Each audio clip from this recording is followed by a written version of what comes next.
akan kita bahas lebih lanjut mengenai komponen-komponen yang ada di ASI dan manfaatnya apa untuk bayi.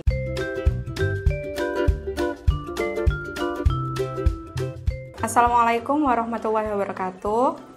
Apa kabar Sweet Mom? Kembali lagi dengan saya Bidan Putri. Nah, sebelumnya sudah dibahas mengenai manfaat dari ASI eksklusif. Nah, sekarang akan kita bahas lebih lanjut mengenai komponen-komponen yang ada di ASI dan manfaatnya apa untuk bayi.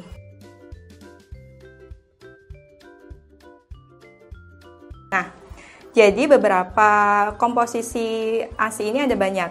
Jadi yang pertama, 80% ASI ini mengandung air. Jadi tidak perlu bayi yang ASI eksklusif ini ditambahkan dengan air saat bayi minum ASI ini. Kemudian yang kedua, ada komponen karbohidrat. Karbohidrat yang paling banyak ini adalah laktosa dan oligosakarida. Laktosa ini fungsinya untuk sumber energi dan bagus untuk pencernaan bayi. Dan oligosakarida ini fungsinya untuk antibakteri sehingga meningkatkan daya tahan tubuh bayi. Kemudian komponen yang ketiga ini adalah lemak. Lemak yang paling banyak pada ASI ini adalah linoleat dan linolenat. Biasa dikenal dengan omega 3 dan omega 6. Nah, komponen ini sangat mendukung untuk perkembangan otak bayi. Kemudian komponen yang keempat, vitamin-vitamin. Jadi ada vitamin A, vitamin B, vitamin C, vitamin D. Juga ada vitamin K yang bagus untuk memenuhi komponen-komponen vitamin yang diperlukan oleh bayi. Kemudian komponen yang kelima ini ada mineral-mineral. Jadi ada mineral seng, sulfur, kemudian fosfor, ada kalium juga. Istimewanya pada ASI ini mineralnya tidak begitu tinggi dibandingkan dengan susu formula. Jadi sangat baik untuk kerja ginjal. Kemudian yang komponen keenam adalah protein. Jadi protein dalam ASI ini struktur molekulnya lebih kecil dibandingkan susu formula sehingga lebih aman untuk pencernaan bayi. Kemudian komponen yang ketujuh ini ada growth factor. Growth factor ini bagus untuk proses kematangan saluran pencernaan bayi.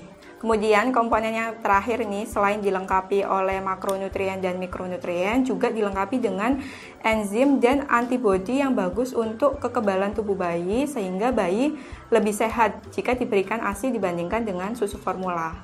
Jadi komponen dalam ASI ini dibagi menjadi 3. Yang pertama adalah kolostrum, kemudian ASI transisi, dan yang terakhir adalah ASI matur atau ASI yang matang. Nah, yang pertama nih ASI kolostrum. Jadi pengeluaran ASI yang pertama itu adalah kolostrum. Kolostrum ini mulai hari 0 sampai 3 hari atau 5 hari.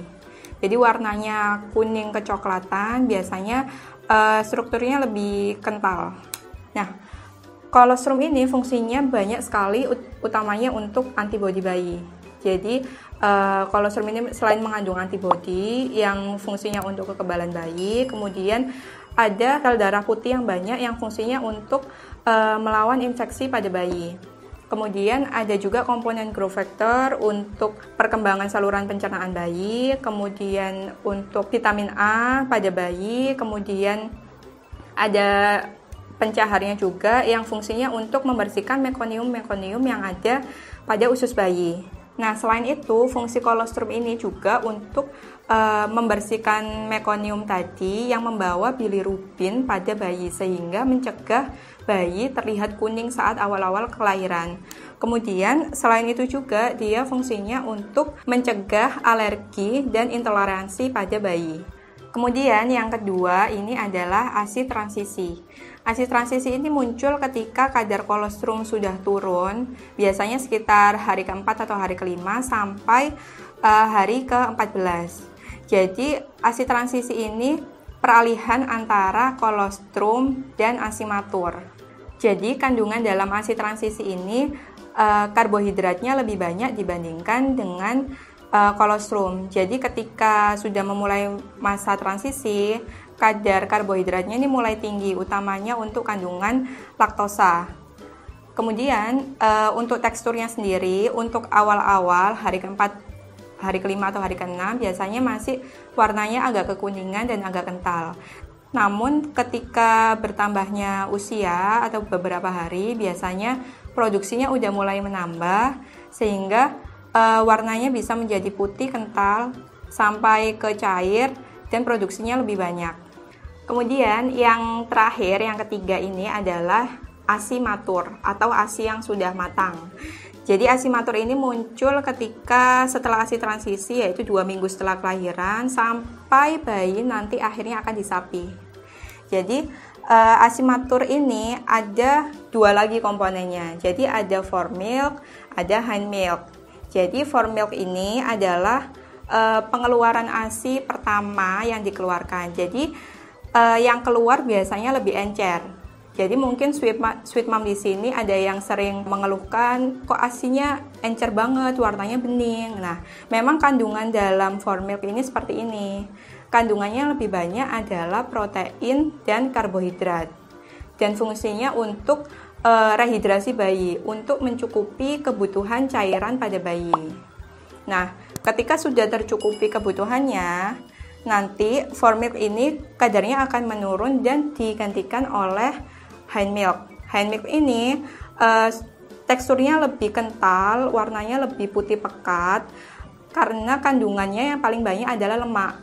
Nah, kandungan lemak ini yang bagus untuk pertumbuhan bayi. Jadi, bayi-bayi yang biasanya diminumi formilk dan hind milk yang cukup, yang sampai payudaranya kosong, kalau sweet mom menyusui, biasanya bayi-bayinya ini akan gendut.